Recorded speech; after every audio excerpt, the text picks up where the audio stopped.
નમસ્કાર વિદ્યાર્થી મિત્રો, હું Chirag Joshi the Gurukul e learning platform પર આપ સૌનું હાર્દિક સ્વાગત કરું છું. મિત્રો, આજે આપણો વિષય છે સ્ટ્રેટેજી લેક્ચર. આપણે આપણા વિષયની અંદર કેવી રીતના તૈયારી કરવી, કેવો ભાગ હોય, આ બધું જ આપણે જાણીશું ક્રમશઃ. કલા, સ્થાપત્ય અને સંસ્કૃતિ એટલે આપણો વિષય છે ભારતનો સાંસ્કૃતિક અને ગુજરાતનો સાંસ્કૃતિક વારસો, જેમાં union public service commission UPSC related આપણે થોડીક વાત કરીએ સાંસ્કૃતિક વારસાને અંતર્ગત. પહેલા તો વાત કરીશું કે યુપીએસસી જે એક્ઝામ જે લે છે એની અંતર્ગત હાલમાં એની પરીક્ષા પ્રણાલી કેવી પ્રકારની હોય છે. તો ફર્સ્ટ હોય છે એનું પહેલું પેપર હોય છે મિત્રો સામાન્ય અભ્યાસ, જેને જીએસ કહી શકાય, અને બીજું પેપર હોય છે સિવિલ સેવા અભિવૃત્તિ પરીક્ષા, સિવિલ સર્વિસીસ એપ્ટિટ્યુડ ટેસ્ટ. આ પ્રકારની એની પરીક્ષા લેવાતી હોય છે. બરાબર, બે પ્રકારના પેપરમાં કહેવાય છે કે અત્યાર સુધીમાં આર્ટ એન્ડ કલ્ચર વિષય, હિસ્ટ્રી અને આર્ટ એન્ડ કલ્ચર આપણો જે વિષય છે, આ વિષયની અંદર અત્યાર સુધીમાં કેટલા પ્રશ્નો પૂછાયા છે? તો 2011 થી માંડીને 2019 ને આપણો સાંપ્રત એટલે કે કરંટ રિલેટેડ 2020 ની અંદર યુપીએસસીમાં કુલ 20 પ્રશ્નો પૂછાયા છે મિત્રો. જેમાં એવું કહી શકાય કે પ્રથમ જે પેપર જે છે આપણું એટલે કે GS1, એની અંદર એક પ્રશ્નના 2 માર્ક હોય છે, જ્યારે બીજું જે પેપર હોય છે કે સિવિલ સર્વિસ સેવા જે અભિવૃત્તિ જે છે એમાં 2.5 માર્ક એક પ્રશ્નના હોય છે. ઓકે, અહીંયા એક પ્રશ્નના 2 માર્ક હોય છે અને 33% 33% એટલે કે એની નેગેટિવ માર્ક્સ. આ ખાસ યાદ રાખવાનું રહેશે મિત્રો. ઓકે, તો આ પ્રકારની પરીક્ષા પ્રણાલી હોય છે. હવે આપણે જોઈએ કે યુપીએસસીમાં છેલ્લા 3 વર્ષની અંદર 2017 ની અંદર કહેવાય છે કે કુલ 14 પ્રશ્નો હતા, એટલે કે 28 માર્ક. 21 પ્રશ્નો 2018 ની અંદર હતા અને 2019 માં 18 હતા. એ વધીને આ વર્ષે એટલે કે 2020 માં કુલ 20 પ્રશ્નો એટલે કે 40 માર્કનું, 40 થી 45 માર્કનું આર્ટ એન્ડ કલ્ચર હતું. તો યુપીએસસીની એક્ઝામમાં આ રીતે આપણે તૈયારી કરવી પડશે કે તૈયારીના ભાગરૂપે કેવા કેવા વિષયો અને શું વાંચવું વગેરે આપણે અંતે વાત કરીએ છીએ. હવે લઈએ આપણે મિત્રો જીપીએસસીની જે હવે આવનાર એક્ઝામ છે 2021માં. આ 21નું જે માળખું જે છે, આની રણભૂમિ કેવી હશે તેનો આપણે અભ્યાસ કરીએ. વર્ષ 2021માં જે એક્ઝામ લેવાશે એનું પહેલા આપણે પ્રથમ જે લેવાઈ ગયેલી એક્ઝામ છે એના વર્ષ દરમિયાનનો આપણે અભ્યાસ કરીએ. પરીક્ષામાં શા માટે આ આર્ટ એન્ડ કલ્ચર વિષય આટલો મહત્વ છે મિત્રો? તો ખાસ ધ્યાન રાખજો. એટલા માટે મહત્વ છે કે આપણે આપણી પ્રણાલી અને આપણી સંસ્કૃતિ જેમ જેમ વર્ષ જાય છે એમ આપણે ભૂલતા જઈએ છીએ. આપણા મેળાઓ, આપણા તહેવારો, આપણી ખાણીપીણી, આપણા પોશાકો, આપણા જે પરંપરાઓ છે, આપણી રૂઢિઓ છે, આપણી દર પેઢી ચાલતી આવતી દરેક સંસ્કૃતિ આપણે ભૂલતા જઈએ છીએ. આ લુપ્ત ન થાય એટલા માટે સરકારનો એક પ્રયાસ છે કે આવનાર પેઢી, બાળકો પરીક્ષા આપે છે તેમાં સજાગ થાય પોતાની સંસ્કૃતિ પ્રત્યે. જાણીએ મિત્રો કે એ સંસ્કૃતિ પ્રત્યે સજાગ કરવા માટે સરકારે પરીક્ષામાં કેટલા પ્રશ્નો કયા વર્ષમાં પૂછ્યા છે. તો જઈએ આપણે પહેલા લઈએ છીએ DYSO 2018માં લેવાયેલી એક્ઝામમાં. કહેવાય છે કે કુલ પ્રશ્નો કેટલા પૂછાયા હતા? તો કહેવાય છે કે 28 પ્રશ્નો સાંસ્કૃતિક વારસાના હતા, જેમાં ભારતના સાંસ્કૃતિક વારસાના 2 પ્રશ્નો હતા, ગુજરાતના 22 હતા અને સાંપ્રત એટલે કે કરંટ અફેર્સ રિલેટેડ પણ સાંસ્કૃતિક વારસો પૂછાય છે, જેના કુલ 4 પ્રશ્નો હતા. એ જ રીતે વાત કરીએ જીપીએસસી 1-2 2018 માં કુલ પ્રશ્નો પૂછાયા હતા સાંસ્કૃતિક વારસાના 51 પ્રશ્નો. આમ તો 50 અનુરૂપ હોય છે. એ 51 પ્રશ્નોમાં ભારતના કુલ હતા 6 પ્રશ્નો, ગુજરાતના 41 અને સાંપ્રત એટલે કે કરંટ અફેર્સ રિલેટેડ 4 પ્રશ્નો હતા. હવે વાત કરીએ છીએ STI 2019 ગયા વર્ષની વાત કરીએ તો કુલ 30 પ્રશ્નો સાંસ્કૃતિક વારસાના હતા, જેમાં ભારતના 10 પ્રશ્નો પૂછાયા હતા, ગુજરાતના 20 પ્રશ્નો, સાંપ્રત સમયના 1 પણ પ્રશ્નો પૂછાયા નહોતા. હવે વાત કરી છે PI 2019ની કુલ સાંસ્કૃતિક વારસાના 35 પ્રશ્નો, જેમાંથી ભારતના 6, ગુજરાતના 27 અને સાંપ્રત સમયના 2 પ્રશ્નો પૂછાયા હતા. તો આ રીતે માળખા અંતર્ગત જો આપણે તૈયારી કરવા જઈએ તો હવે આવનારી એક્ઝામની અંદર જીપીએસસી 1-2 ની એક્ઝામમાં હું તમને લખી આપું છું કે જે રીતના 2018માં 51 પ્રશ્નો હતા તો 50 થી નીચે આ પ્રશ્નો નહીં હોય. 50 થી નીચે આપણા પ્રશ્નો નહીં હોય, આ ખાસ ધ્યાનમાં રાખજો. તો જીપીએસસી 1-2 ની એક્ઝામ આપનાર દરેક વિદ્યાર્થીને ખાસ વિનંતી એવી છે કે આ અભ્યાસ સંપૂર્ણ રીતે કરે. ઓકે, હવે નેક્સ્ટ આપણે જઈએ છીએ કે સંપૂર્ણ વિષય જે છે આપણો સાંસ્કૃતિક વારસો ભારત અને ગુજરાતનો એ કેટલા ભાગોમાં વિભાજિત છે? તો એ કુલ 10 ભાગોમાં વિભાજિત છે.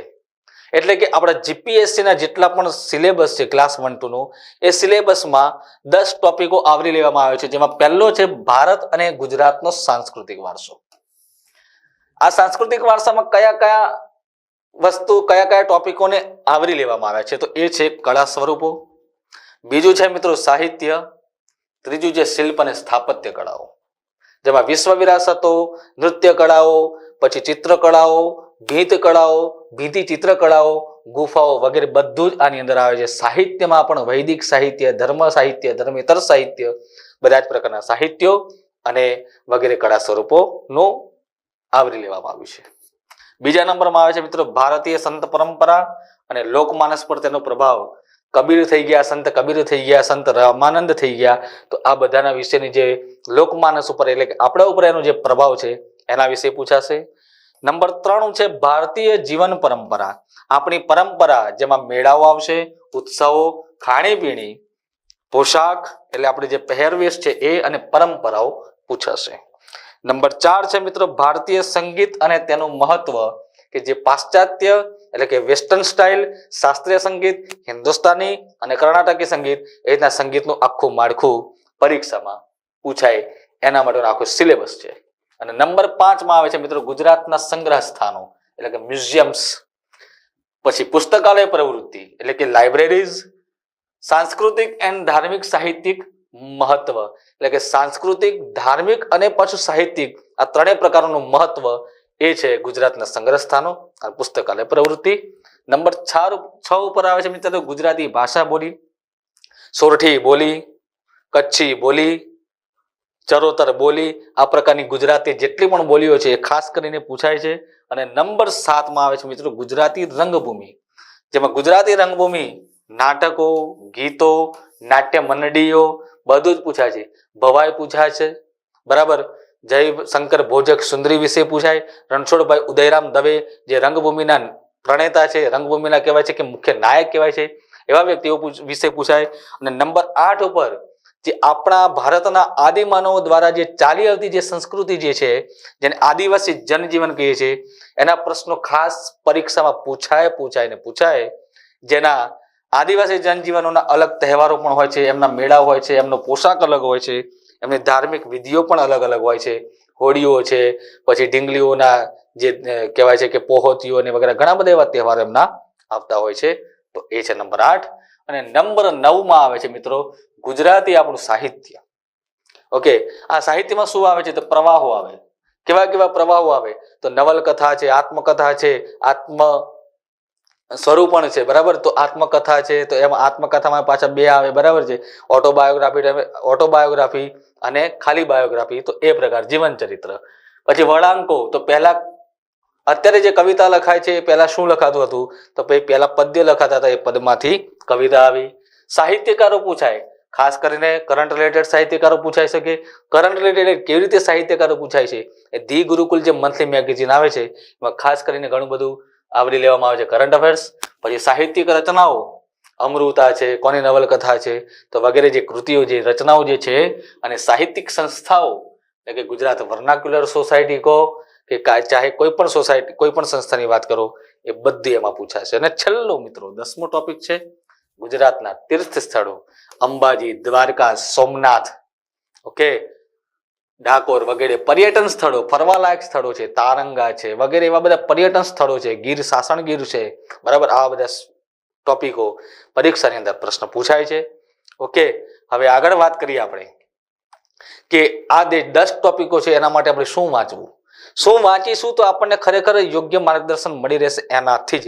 તો એમાં વાત કરું છું મિત્રો, ખાસ કરીને આપણી જે ચેનલ છે the Gurukul, A the Gurukul સિરીઝમાં જે પણ વિડીયો સિરીઝ આવે છે એ લેક્ચરમાં આર્ટ એન્ડ કલ્ચરના લેક્ચર ખાસ કરીને જોવા. એ આર્ટ એન્ડ કલ્ચરની જે સિરીઝ જે છે વિડીયો સિરીઝ એ પણ જોવા લેક્ચર્સ, અને એની જે નોટ્સ તમે આપ મેળવશો એ પણ તમને ખૂબ જ ઉપયોગી નીવડશે.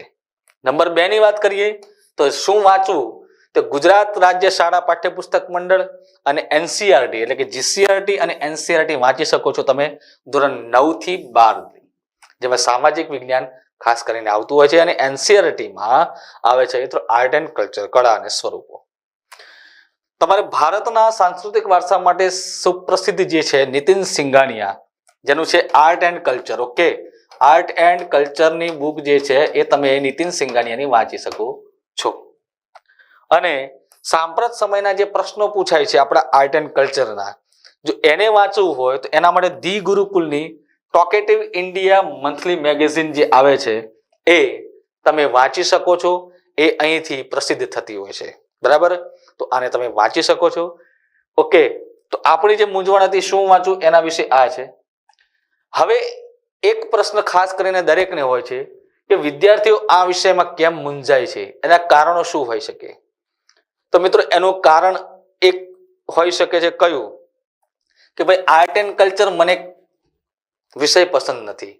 આવું કહેનાર વિદ્યાર્થી કાં તો એન્જિનિયર હોઈ શકે, કાં તો કોમર્સ લાઈનમાં હોઈ શકે. કેમ કે એને હિસ્ટ્રી નથી વાંચ્યું. એ એની ભૂલ નથી મિત્ર, એની ભૂલ નથી, એ તમારી ભૂલ નથી કે હું એન્જિનિયર છું માટે મને રસ નથી. કેમ કે તમે એ વિષયમાં શીખ્યા છો કે જેમાં તમને રસ હતો, નહીંતર તમને જો આમાં જ રસ હોત તો તમે એ લાઈનમાં હોત જ નહીં, તમે આર્ટ્સ લાઈનમાં હોત. તો ધેટ મીન્સ તમે આ લાઈનમાં નથી. તો એવું ન વિચારો કે મને આ વિષયમાં મૂંઝવણ થાય છે, તો તમે ઇતિહાસ વાંચવાની શરૂઆત કરો. ઇતિહાસના પિક્ચરો જુઓ, ઐતિહાસિક પિક્ચરો જોવાથી તમને એમાં રસ દાખવશે અને એના દ્વારા તમે સંસ્કૃતિ પ્રત્યે થોડા ઉજાગર થશો. અને બીજું એક છે કે સંસ્કૃતિ પ્રત્યે ઉજાગર થવા માટે, આ વિષય પ્રત્યે ઉજાગર થવા માટે રૂબરૂ મુલાકાત લો. રૂબરૂ મુલાકાત લેવાથી શું થશે, જેમ કે અડાલજની વાવ છે, રાણકી વાવ છે, તારંગા છે, સાસણગીર છે, સોમનાથ મંદિર છે, અંબાજી મંદિર છે, દ્વારકા મંદિર છે, આ બધા પર્યટન સ્થળો છે, તીર્થ સ્થળો છે, એની મુલાકાત લો.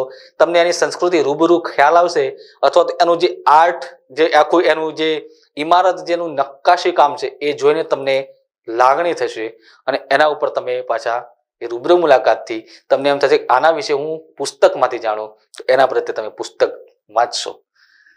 નંબર 3, આ વિષયમાં મૂંઝાવાનું કારણ કેમ? તો બીજું એક મૂંઝાવાનું કારણ છે કે આ વિષય તો મને ગમે પણ છે, બધું જ છે, પણ વાંચવા માટે ખૂબ જ લંબાણપૂર્વક છે, એટલે કે ખૂબ જ લાંબુ છે આ વિષય. તો મિત્રો વિષય ખૂબ લાંબો છે, વાત 100% તમારી સાચી છે, પરંતુ પરીક્ષામાં શું બધું એ બધું નથી પૂછાતું હતું. અને એટલા માટે જ મિત્રો ધી ગુરુકુલે આ એક ઈ લર્નિંગ પ્લેટફોર્મ ઊભું કર્યું છે કે જેમાં આ બધી જ પુસ્તકો મેં તમને જે કીધી એમાંથી જે શોર્ટ જે બધી મેથડ હોય છે કે જે પરીક્ષામાં ખાસ પૂછાતી હોય છે, એવી મેથડો લઈને આખું એક ઇન્ફ્રાસ્ટ્રક્ચર ઊભું કરવામાં આવ્યું પીપીટી દ્વારા, અને તમને અહીંયા પ્રેઝન્ટેશન દ્વારા તમને અમે આપીએ છીએ. તો ખાસ એ હોય શકે. નંબર 4, વિદ્યાર્થીઓ આ વિષયમાં ફરીથી કેમ મૂંઝાય છે? તો મૂંઝાવાનું કારણ એ છે કે તમારો વિષયમાં રસ નથી. વિષયમાં રસ હોવો પણ જરૂરી છે. જો તમારો વિષય તમને મેથ્સ અને ઇંગ્લિશમાં કે કમ્પ્યુટરમાં કે ઇકોનોમીમાં કે એવા વિષયમાં જ રસ છે, તો એક પણ કહી શકું છું કે પરીક્ષામાં બધા વિષયોને સાથે લઈને ચાલુ એ પણ જરૂરી નથી, બધા વિષયો કરવા પણ જરૂરી છે. બંને બાજુ જો એવું હોય તો તમે એ વસ્તુ વિચારી લો કે તમારો મજબૂત વિષય કયો છે, તો એ વિષય પાછળ થોડી વધારે મહેનત કરજો. અને આ વિષયમાં 50 માર્કના જો પ્રશ્નો આવતા હોય તો સ્વાભાવિક છે કે તમે 50માંથી 30 તો મેળવી શકો ને, 30 ને તો 20 તો મેળવો ને, તો પણ તમે આગળ વધી શકો છો. કેમ કે જીએસ જ્યારે તમે જીપીએસસી મેન્સ એક્ઝામ આપો છો તો સાંસ્કૃતિક વારસાની થોડીક માહિતી તમારી પાસે હોવી જરૂરી છે. થોડીક કરતા વધારે, થોડીક નહીં પરંતુ થોડીક કરતા વધારે માહિતી હોવી જરૂરી છે, કેમ કે તમારે રિટર્ન લખવાનું હોય છે એક્ઝામ માટે. આ બધી મૂંઝવણોથી એકદમ દૂર રહીને તમે શાંતિથી એક્ઝામ આપો, એ જ ધી ગુરુકુલનો ઉદ્દેશ છે મિત્રો, બરાબર. અને હજી 5મી એક મૂંઝવણ હોઈ શકે છે, એ છે મિત્રો તમારું ટાઈમ ટેબલ. તમારું ટાઈમ ટેબલ કમ્પ્લીટ હોવું જોઈએ મિત્રો. જો તમારું ટાઈમ ટેબલ કમ્પ્લીટ નહીં હોય તો તમને વાંચવામાં અગવડતા પડશે. કેમ કે અમારી જે ધી ગુરુકુલ જે છે એ ઈ લર્નિંગ પ્લેટફોર્મ ખાસ કરીને કયા વિદ્યાર્થી માટે, કે જે વિદ્યાર્થી ઓફિસ વર્ક કરે છે, જે વિદ્યાર્થીઓ જોબ કરે છે અને સાથે તૈયારી કરે છે, તો એવા વિદ્યાર્થીઓ માટે અમે આ લઈને આવ્યા છીએ ઈ લર્નિંગ પ્લેટફોર્મ, કે જે ત્યાં બેસીને ગમે તે સ્થળે, આમાં 4 દિવાલોની જરૂર નથી મિત્રો. અહીંયા સમયની મર્યાદા નથી, સમય તમારી પાસે અનલિમિટેડ છે. છતાંય અમે તમને ફાળવીએ છીએ એક ટાઈમ ટેબલ, કે જેથી તમે તમારા પોતાનું ટાઈમ ટેબલ બનાવીને તમે પોતે એ ટાઈમ પ્રમાણે વાંચી શકો, લખી શકો અને ગ્રહણ કરી શકો છો. તો દેટ મીન્સ હું તમને એ જ કહી શકું છું કે ટાઈમ ટેબલ માટે એક જ કહી શકું કે 30 મિનિટથી 45 મિનિટ એક વિષય માટે ફાળવો મિનિમમ. કારણ કે તમને 4 થી 5 કલાક કદાચ બહુમાં બહુ તમને આખા દિવસની અંદર જોબમાંથી વાંચવા માટે ફાળવી શકતા હોય. બાકી જે લોકો પ્રોપર તૈયારી કરે છે એના માટે તો હું કહી શકું કે 8 થી 10 કલાક પ્રિપેરેશન કરે તો 100% એને 3 થી 4 મહિનામાં અથવા તો 5 મહિનામાં બહુ સારામાં સારી તૈયારી કરીને જીપીએસસી પ્રિલિમ્સ એક્ઝામ તો પાસ કરી શકે છે.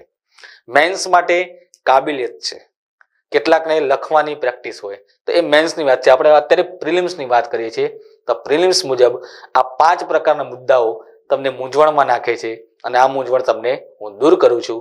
ઓકે, બસ આ જ પ્રકારે ધી ગુરુકુલ તમને ખૂબ જ સરસ મજાનું કહેવાય છે કે પ્રોવાઈડ કરે છે તમને મટીરિયલ્સ, ખૂબ જ સરસ મજાના કહેવાય છે વિડીયોઝ તમને પ્રોવાઈડ કરે છે. તમારી કોઈ પણ મૂંઝવણ છે તો એનો તુરંત નિકાલ લાવે છે આ સંસ્થા.